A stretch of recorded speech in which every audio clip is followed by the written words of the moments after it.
Hey everyone, I am really excited because today I'm finally starting my first seeds for the 2022 garden. Now, technically, I think I'm a week earlier, maybe 2 weeks than I'm supposed to start them, but I have been looking at people in growing zone 7 and 8 on Instagram already planting, and I cannot wait any longer. So if I have to keep these inside for a couple more weeks, I will deal with that when I get there. But let me show you what it is that I'm going to be starting today. So I am starting 5 different varieties of Gomphrena. Last year I only grew one, which was this one from Johnny's Seed called Carmine.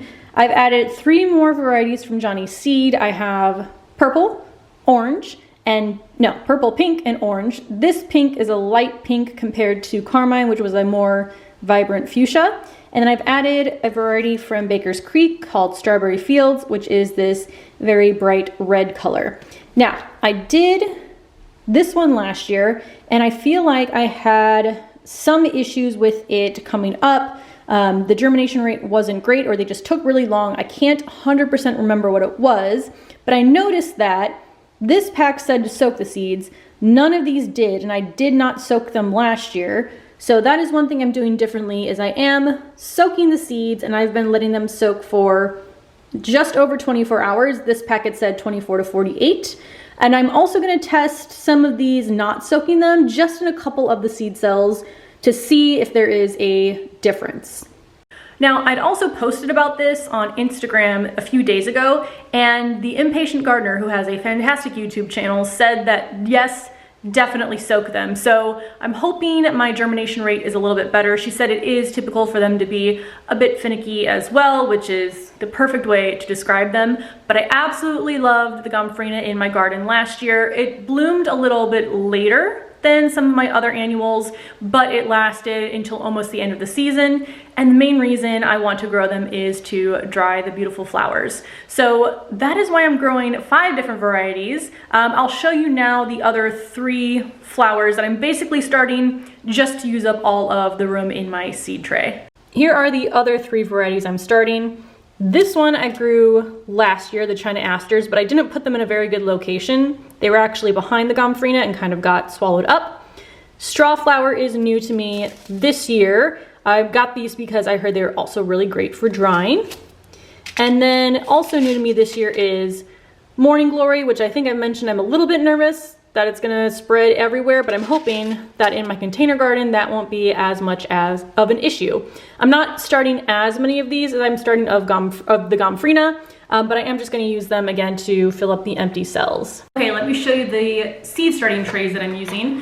And I did show these in my seed starting setup video, but we're actually going to plant them up today so you can see how that works. But these are from Jiffy. I get them at Home Depot. I've been using these ever since I started gardening a few years ago, and they work really great. They come with a little dome for the top to keep them humid until the seeds start to sprout. They also come with this called Super Thrive. It's a planting vitamin for seedlings. I don't remember it in the first packet 3 years ago when I started gardening. Is it 3? Yeah, I think it was 3 years ago, but it was in it the last year. So I think that's probably a new addition, but I used it last year and it worked fine. And then in the tray itself, there are, I believe, 36 little cells here. And my plan is to do 3 rows of each color of Gomphrena. So 1, 2, 3. And then in the other tray, so I have 4 trays total. I'm starting 2 trays today. I'll have Gomphrena, and then I think I'm gonna do just 2 Morning Glories because I plan to direct seed most of them, but I'm playing around with trying to grow one inside. We'll see how that goes. So 2 Morning Glories, 1, 2, 3, 4 of the Asters, and then 6 of the Strawflowers. So that is the plan. What I'm gonna do now is show you how I get these prepped and planted. Now, all of the instructions for how to use these little pellet packs comes right here on the back of the cardboard that's wrapped around them. So the first step right up here is to put in 1.5 inches of warm water, and then you basically just wait until these get to about 2.5 or 2 inches tall. I have the watering can over there, which I haven't used since I was in the garden, but it's a 2-gallon watering can, and the little packets of the vitamin seedling mix said 1 packet per gallon, so it's 2 gallon. I put them both in there and filled it up. So now we're just gonna go ahead and get these seed trays filled with water and wait for them to expand.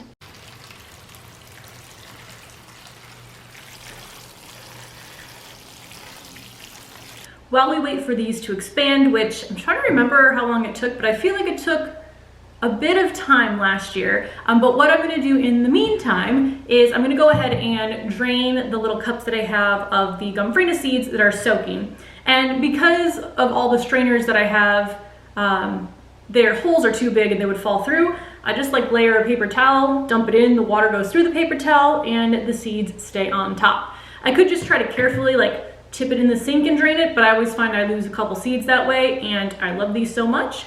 I don't want to lose any of the seeds. So I'm gonna go ahead and get those drained. I also already made up all of the plant tags. I find that I like to do that before I actually start getting into everything, just so I make sure I have everything labeled. And I think we should be good to go. So I'm gonna go ahead and drain the seeds, and then we'll get them planted up pretty soon here. Here are all the seeds drained, still in the cups, and then keeping the cups on top of the seed pack so I remember what variety it is, because I wouldn't put it past me to get them mixed up. But what I thought is interesting, I don't know if you'll be able to see it that well on the camera, but some of the varieties of seeds, so like the strawberry fields, are quite large. So that one, this is the Carmine from last year, and then some of them are really tiny. So I thought that was just interesting, seeing the difference between these. Like I mentioned, I'm going to do the majority of the ones I soaked. I'm probably going to do like 1 or 2 little cells dry, just to see what the difference is, and if I do notice, that way I know for next year. All of the pellets are now expanded to that 2 to 2.5 inch height. It actually soaked up all of the water, and there were still 3 that weren't fully expanded, so I just stuck those in their own little bowl of water until they reached that same height. But the next step now is to go ahead, and I'm just gonna use my fingers to kind of tear open the little parchment paper, or that's not what it is, but the little covering around the top, and just to fluff up the very top of the soil, and then we can start putting in the seeds.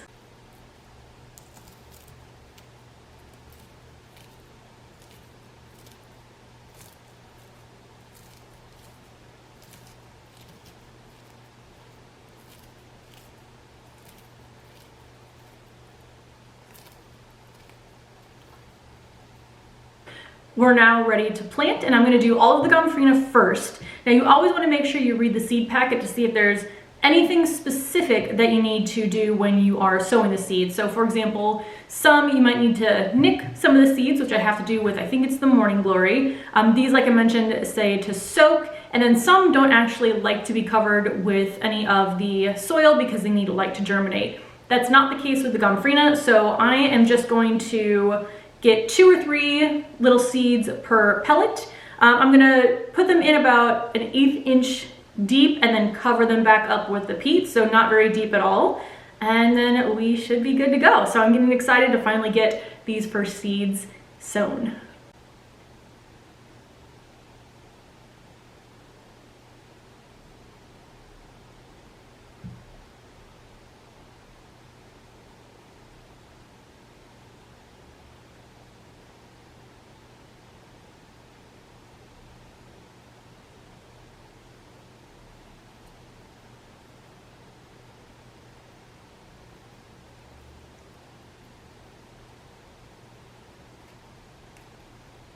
All of the Gomphrena is now in the pellets, and I still have some extra seeds, which is great. Trying to get wet seeds off of your finger, not the easiest to do, but that didn't take too long. I think it maybe took 10 minutes to get all the seeds planted. So I have 12 cells of each variety, and then I have 12 cells left for 2 Morning Glory, 4 asters, and 6 straw flowers. So let me just double check here. As far as, so this one here, the straw flower does say do not cover seeds because light is required for germination. So that is good to know. These I will just pop on the top of the soil. What I do like about these pellets as well, because this one recommends bottom watering, is that that's exactly how these work. So the way that I put the water into the little containers on the outside, it soaks it up from the bottom. So that's how you water them. Once the top kind of gets a lighter brown, I know it's time to add some water, and it soaks it up. So that is really great. Another reason why I like these. The Morning Glory here, I believe this is the one that says, yeah, either nick the seed shells, or you can rough them with a file. I think I'm gonna nick them with a pair of nail clippers, just because the outside of the shell is hard, so you want the seedlings to be able to break through. So I need to do two things for those. Let's see, asters doesn't say anything. So it looks like these I can just plant as is, about an 1/8 inch deep. So actually I'm gonna do these first, since I don't have to do anything extra, and then I will put in probably the Morning Glories next, and then the straw flowers.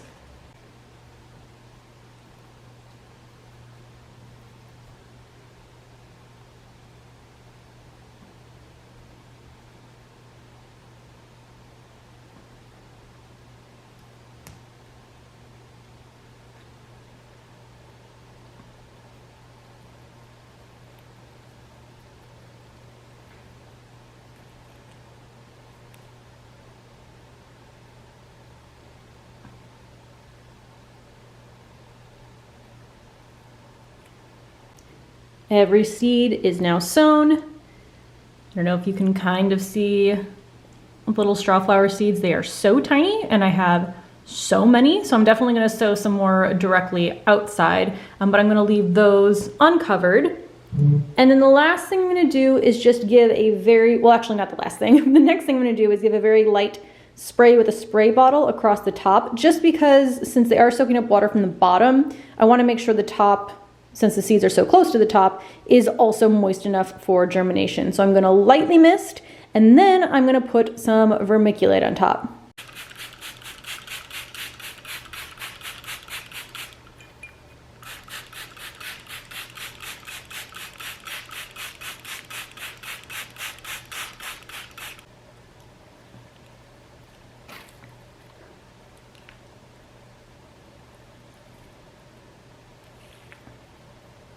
So I've sprayed the top of each of the cells, and then I put vermiculite on everything except for the straw flowers. Again, they need light to germinate, so I don't want to cover them up.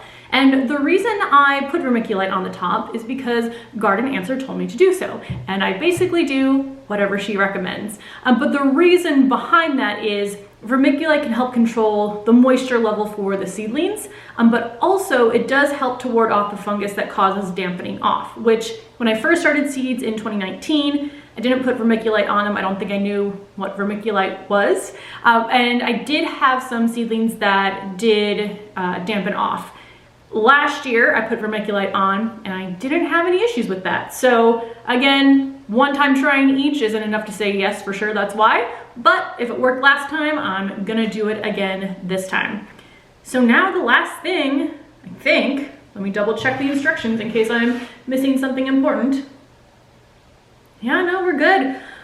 Last thing is just to put the domes on, and then I'm going to put these in the warmest part of our house. So I don't have any heating mats, so I'm just gonna put it in an area where I know it stays pretty warm. That's what I've always done, and it's worked.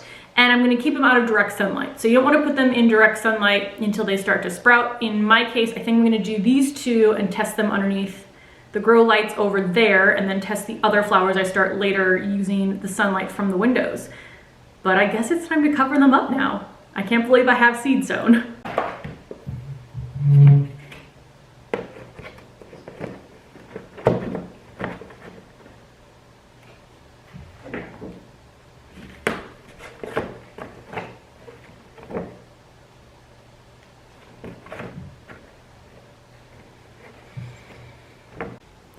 Here is where I am keeping the seeds for now. So this is in my office. And again, I just know that this room in particular stays the warmest. The domes are staying on until either all or at least the majority of the seeds have sprouted.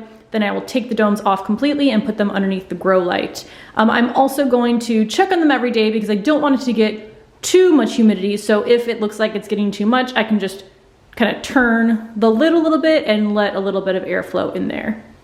So I now have 72, potentially, if they all germinate and sprout, plants started for the garden this year. I am so excited and so happy just to kind of be in the beginning process and know that I'll be out in the garden soon enough. So thank you so much for watching. I'll be starting more seeds again, probably in about 2 to 3 weeks. I think that's when the next run is I'm gonna start. I'm gonna direct sow some cool weather crops in a little bit here as well. And then hopefully my bulbs come up soon. So there's a lot happening and I can't wait for all of it. Thank you so much for watching and I will see you in the next video. Bye.